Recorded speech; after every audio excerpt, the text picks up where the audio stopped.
can you tell us, first of all, can you explain to us what are the potential upsides and what are the potential downsides from AI? Yeah. Well, my experience in technology, people tend to overestimate both the benefits and the risks, and everything takes a lot longer. So AI, to some extent, has been around for 30, 40 years. But now we have the generative AI, the large language models that have additional capabilities, especially in generating text, right, that we're seeing right now, but also in audio and video, and a lot of positive uses of this technology. But there's going to be a lot of risks and downsides as well. And I think that's our job as policymakers, to try to stay ahead of that. So take education, for example. I'm sure there's positive uses to give more individual attention to students in the classroom, to see who's getting the material and who's not, who needs extra attention. But also, of course, students can now use Gen AI to write their papers. And so one of the bills I had was a working group bill. So let's get with the state superintendent, Tony Thurmond, let's get experts in the room, including teachers, and say, hey, what are the positive uses? And what are the things to be concerned about?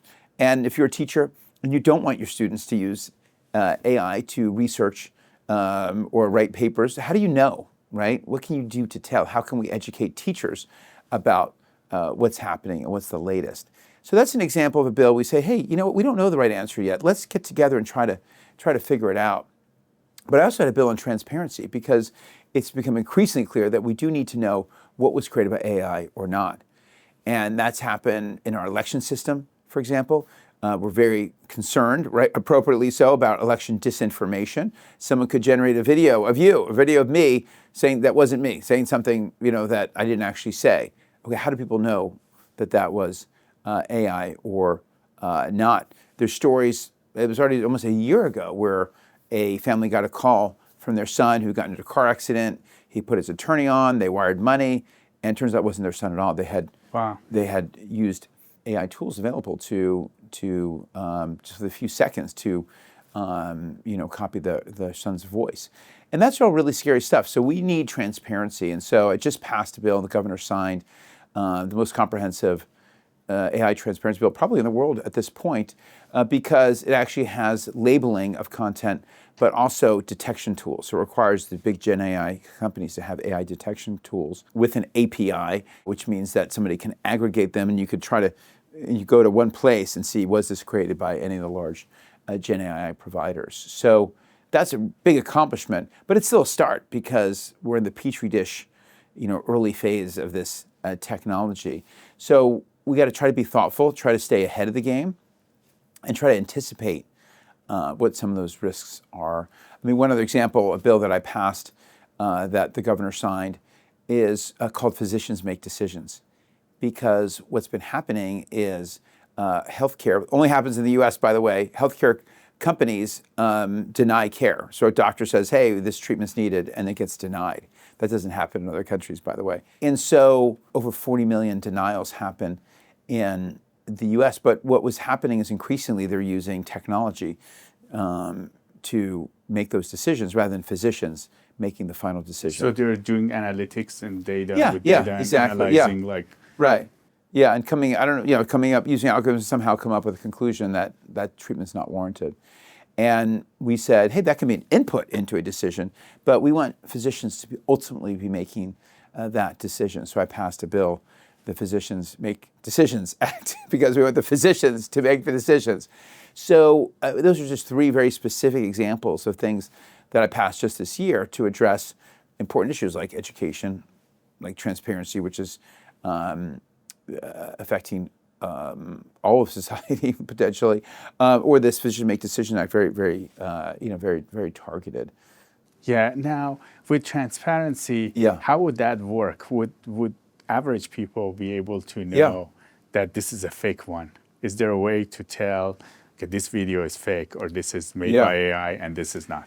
Well, and that's because you have to stay, again, ahead of the technology. It has to be technologically feasible. We looked at putting big watermarks on the images, but it turned out that people could just take them off or put one on where it wasn't warranted, and we actually would create more problems than we would solve. So we do require they have the option of putting the direct watermarks on, but also what they call latent watermarks, things that can then be picked up by technology.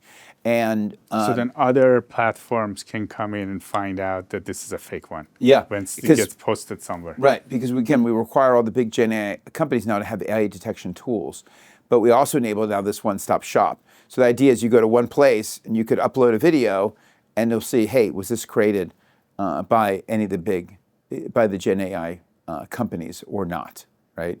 And that's a big step forward because they're the ones out there. Those are the ones. OpenAI, Meta, which is Facebook, with Llama. Those are all the big systems right now.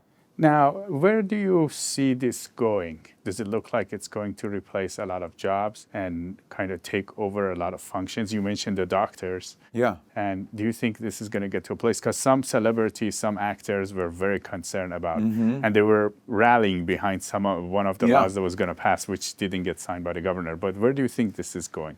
Well, the governor did sign a bill that does, protect images and likeness of actors, and in their contract, actually, in the big contract, that was a big point in the big negotiations that they had, was the use of AI. So we're working on that here in California. All technology has, over time has resulted in displacement, but it's usually created more jobs than it's actually taken away. And we just don't know if this part will be, this time it'll be different. I was just having a debate with someone earlier today about radiology, because we know that AI can be helpful in looking at radiology screens and trying to detect patterns of cancer.